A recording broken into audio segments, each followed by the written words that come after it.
ഒരാളെ ഉപദ്രവിച്ചു എന്ന് പറഞ്ഞ് 10 കൊല്ലം ശിക്ഷ കിട്ടുന്ന കേസ് എടുത്തിരിക്കുകയാണ് ഈ കോൺഗ്രസ് പ്രസിഡന്റിനെതിരായി.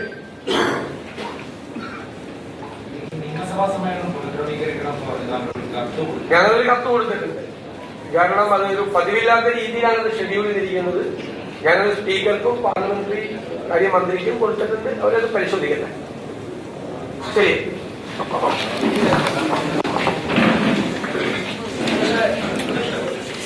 പ്രതിപക്ഷ നേതാവ് മാധ്യമങ്ങളെ കാണുകയായിരുന്നു. രാഹുൽ മാങ്കൂട്ടത്തിലിന്റെ അറസ്റ്റുമായി ബന്ധപ്പെട്ടുള്ള പ്രതികരണം തന്നെയാണ് അദ്ദേഹം നടത്തുന്നത്.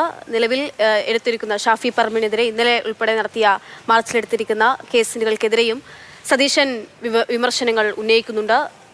രാഹുലിന്റെ മെഡിക്കൽ സർട്ടിഫിക്കറ്റ് വ്യാജമെന്ന് തെളിയിക്കാൻ വെല്ലുവിളിക്കുന്നു എന്നുൾപ്പെടെയുള്ള കാര്യങ്ങൾ അദ്ദേഹം ചൂണ്ടിക്കാണിക്കുന്നത് എം.വി. ഗോവിന്ദൻ മാഷിന്റെ കഴിഞ്ഞ ദിവസത്തെ പ്രതികരണത്തിനെതിരെയാണ്.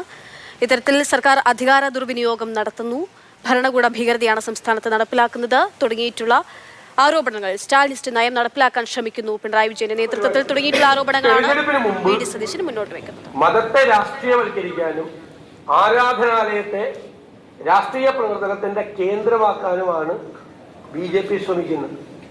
അങ്ങനെ ചെയ്യുന്ന ഒരു നടപടിയോട് നമുക്ക് യോജിക്കാൻ പറ്റില്ല എന്നാണ് നമ്മുടെ നിലപാട്. അതാണ് നിലപാട്. കോൺഗ്രസ് നിലപാട് വളരെ കൃത്യമാണ്, ക്ലാരിറ്റിയുള്ള നിലപാടാണ്. മതത്തെ രാഷ്ട്രീയവൽക്കരിക്കുന്നതിനോട് ഞങ്ങൾക്ക് യോജിക്കാൻ പറ്റില്ല. NSSന് അവരുടെ അഭിപ്രായം പറയാം. ഞങ്ങളുടെ അഭിപ്രായം ഞങ്ങൾ ആരുടെ മീതെ അടിച്ചേൽപ്പിക്കുക. അത് കോൺഗ്രസിന്റെ രാഷ്ട്രീയമായ അഭിപ്രായമാണ്, പൊളിറ്റിക്കലായിട്ടുള്ള അഭിപ്രായമാണ്. ഞങ്ങളെടുത്ത തീരുമാനമാണ്.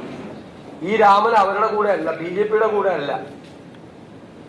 റാം എന്ന് പറഞ്ഞ് ചുണ്ടനക്കത്തോടുകൂടി മരിച്ചു വീണ, ഗാന്ധി മരിച്ചു വീണ ബിർള മന്ദിരത്തിന്റെ ഇടവഴിയിലാണ് രാമൻ നിൽക്കുന്നത്. ഞങ്ങളുടെ രാമൻ അവിടെയാണ്. ബി.ജെ.പിയുടെ രാമൻ രാഷ്ട്രീയ ലാഭത്തിന് വേണ്ടി സൃഷ്ടിക്കപ്പെട്ട രാമനാണ്. രാമൻ ഇന്ത്യയിലെ എല്ലാവർക്കും മതവിശ്വാസമുള്ള എല്ലാവരുടെയും ഹിന്ദുമത വിശ്വാസികളുടെ ആരാധ്യ പുരുഷനാണ് രാമൻ. രാമനോടല്ലല്ലോ പ്രശ്നം, അയോധ്യയുടെ അല്ലല്ലോ പ്രശ്നം. പ്രശ്നം ഈ ക്ഷേത്രത്തെയും മതത്തെയും രാഷ്ട്രീയവൽക്കരിക്കാൻ ശ്രമിക്കുന്ന സംഘപരിവാറിന്റെ ശ്രമത്തോടാണ് ഞങ്ങൾക്ക് അവിയോജിപ്പുള്ളത്.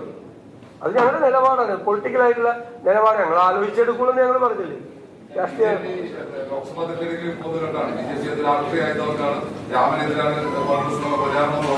അതായിക്കോട്ടെ. 4 ശങ്കരാചാര്യന്മാർ, മഠാധിപതികൾ ഇത് രാഷ്ട്രീയവൽക്കരിക്കുകയാണെന്ന് പറഞ്ഞിട്ടുണ്ട്.